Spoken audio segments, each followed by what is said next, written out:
Hello and welcome to the Grammaticus tutorial on number sequences. Today we're going to look at this maths-based question which often appears on the Lincolnshire GL verbal reasoning paper. Let's have a little look what we're being asked to do. If we read the instructions at the top, it says to choose the number that continues each sequence in the best way and mark the answer on your answer sheet. And below we have a question and it's made up of a series of numbers, and we have a space here which is where we're going to be filling in our missing answer, and then below it we have some possible answers, and once we've decided which one that is, we're going to mark it on the answer sheet. Now it's a generic answer sheet that I use in the tutorials that accompanies the worksheets, and you'll find it within that folder.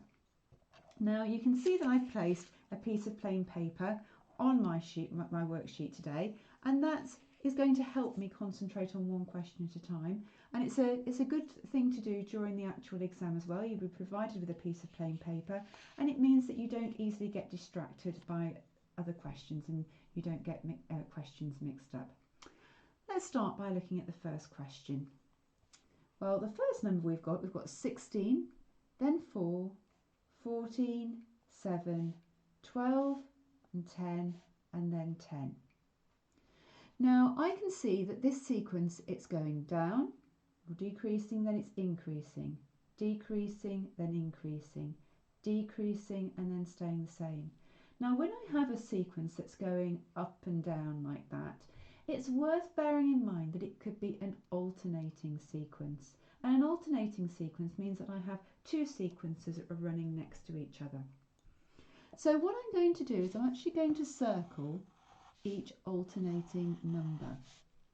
So I'm going to circle those numbers there, and I'm going to see if I can see a pattern between those numbers there. Now I can see 16, 14, 12 and 10.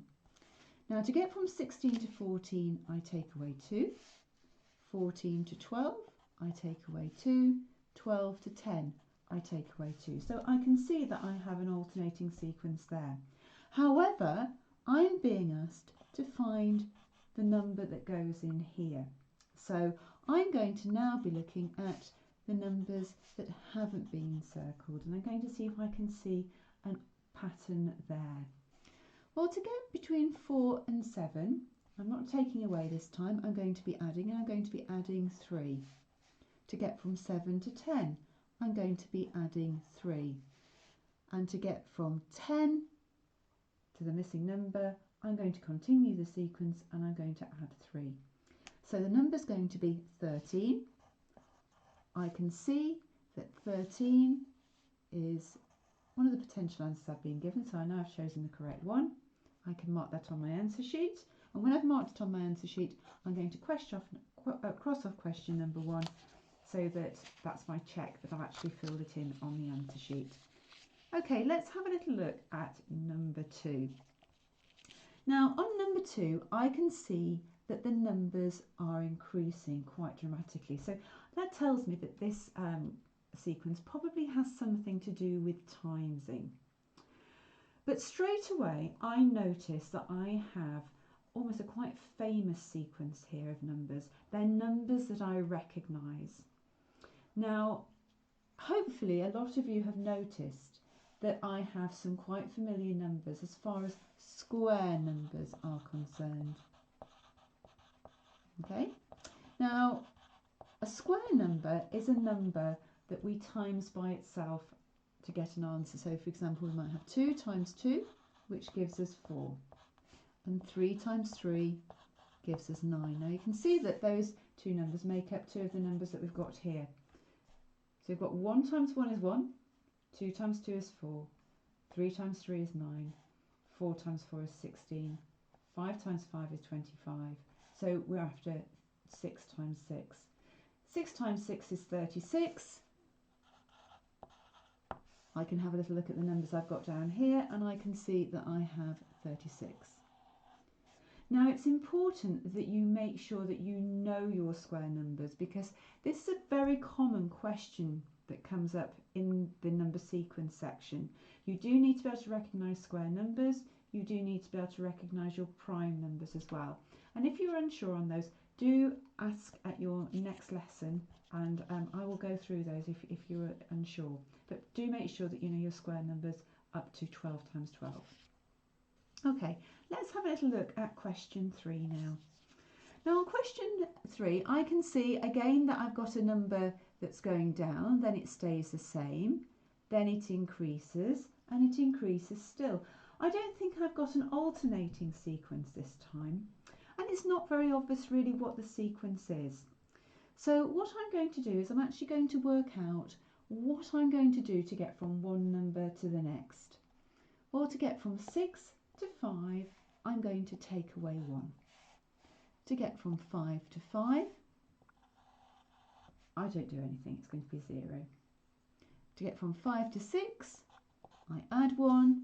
To get from 6 to 8, I add 2. Now if I have a little look at the pattern that I've formed here, I can say I've got -1, 0, +1, +2, and I can work out that the next in the sequence I'm going to have to add 3.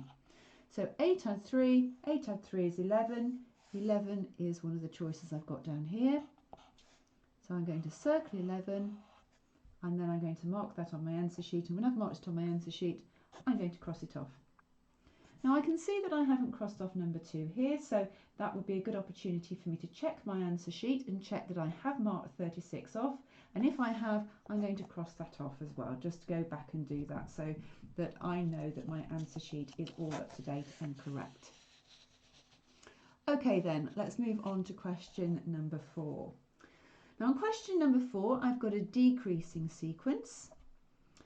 I'm going to try taking away to start with. I may have to divide if that doesn't work, but let's start off by taking away and let's see if we can see a sequence forming.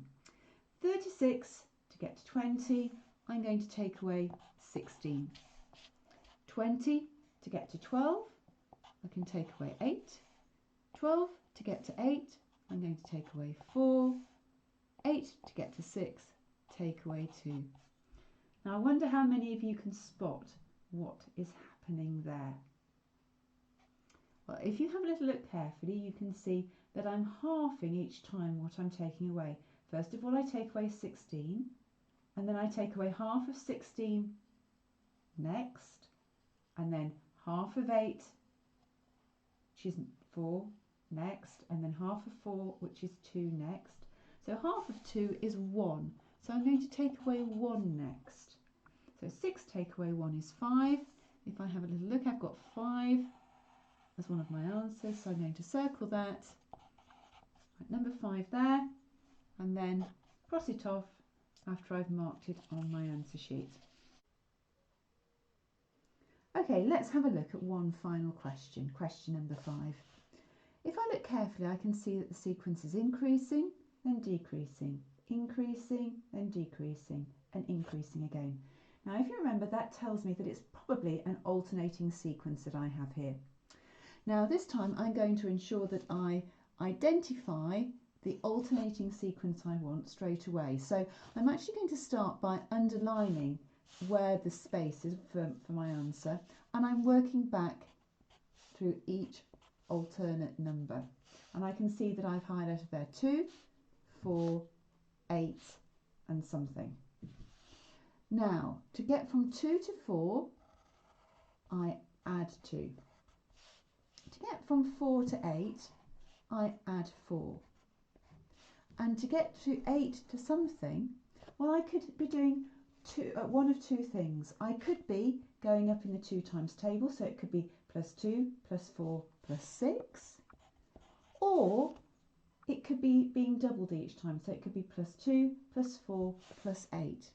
Now, you won't be given both of those as possible answers. It will only be one of those, but you do need to be aware that sometimes on these sequences you can always have 2 that run and could run quite closely together, so it is worth checking both.